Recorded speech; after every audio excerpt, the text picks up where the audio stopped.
Empire.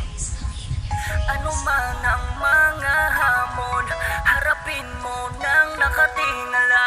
Huwag na huwag kang bibitiw sa pangarap mo, maaabot mo yan. Ano man ang mga hamon, harapin mo nang nakatingala. Huwag na huwag kang bibitiw sa pangarap mo, maaabot mo yan. Kadalasan parang burak ang buhay natin malabo. Kamalasan parang yurak na sa buhay di maglaho. Kaya't minsan ang ilan sa atin ay bumibigay dahil sa mga sakit at mga galo sa kamay. Mga kalyong nagbunga ng matamis na alaala. Sakripisyo ng ilan para sa kanilang pamilya. Mga kayod para lamang mapakain ng anak. Mga luha na hindi mo mapigil sa pagpatak. Maglakad ka kapatid, may daan para sa'yo. Madapa ka man ng ilang ulit, ika'y tumayo. Huwag mong bibitawan ang pangarap mo, humayo ka. Kung ang ilaw ay hindi mo matanaw, dumayo ka. Bilang ikaw ang naghihirap, iyong pakatandaan. Hindi ka nag-iisa, basta tumingala ka lang. Alam kong naging madaya ang agos ng panahon, pero hindi ka dinaya ng ating Panginoon. Ano man ang mga hamon, harapin mo nang nakatingala. Huwag na huwag kang bibitiw sa pangarap mo, maaabot mo yan. Ano man ang mga hamon, harapin mo nang nakatingala.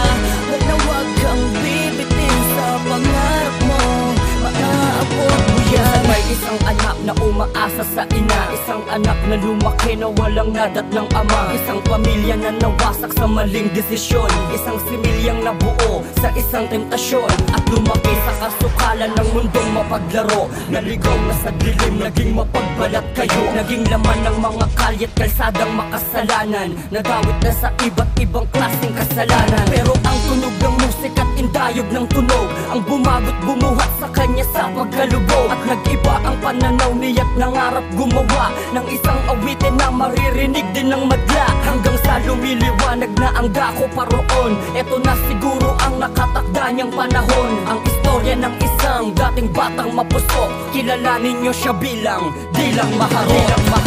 Ano man ang mga hamon, harapin mo nang nakatingala. Huwag na huwag kang bibitiw sa pangarap mo, maaabot mo yan. Ano man ang mga hamon, harapin mo nang nakatingala. Huwag na huwag kang bibitiw sa pangarap mo, maaabot mo yan. Ang iyong mata, aninagin ang liwanag. Umalis ka sa dilim para iyong mabanaag ang pag-asa sa pangarap mo na gustong maabot. Darating ang tagsibol, hindi laging tagtuyot. Kapag merong takip silim, may bukang liwayway. Wala pang taong sumusuko ang nagtatagumpay. Kaya wag mong iisipin na hanggang dyan ka lang. Isipin mo ang laban mo ay nag-uumpisa pa lang. Hindi ba dyan nagtatapos at may ibubuga ka pa? Lumaban ka sa balakid hanggang humihinga ka pa. Samahan ng pagmamahal at pananalig sa taas. Hayaan mong siya ang magsilbi mong gabay sa paglabas. Sa kagubatang matarik at sa nagbabagang apoy, buksan ang mga pintuan palabas sa kumunoy. Hanggang matanaw mo na ang pangakong paraiso. Sa ngalan ng Ama, Anak at Espiritu Santo. Ano man ang mga hamon, harapin mo nang nakatingala. Huwag na huwag kang bibitiw sa pangarap mo, maaabot mo yan.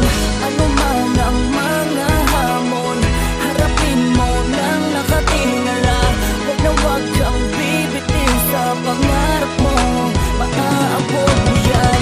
Ano man ang mga hamon, harapin mo nang nakatingala.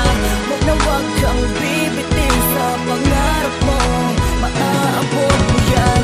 Ano man ang mga hamon, harapin mo nang nakatingala. Huwag na huwag kang bibitiw sa pangarap mo, maaabot mo yan. Ano man ang mga hamon, harapin mo nang nakatingala. Huwag na huwag kang bibitiw sa pangarap mo, maaabot mo yan. Ano man ang mga hamon, harapin mo nang nakatingala. Huwag na huwag kang bibitiw sa pangarap mo, maaabot mo yan.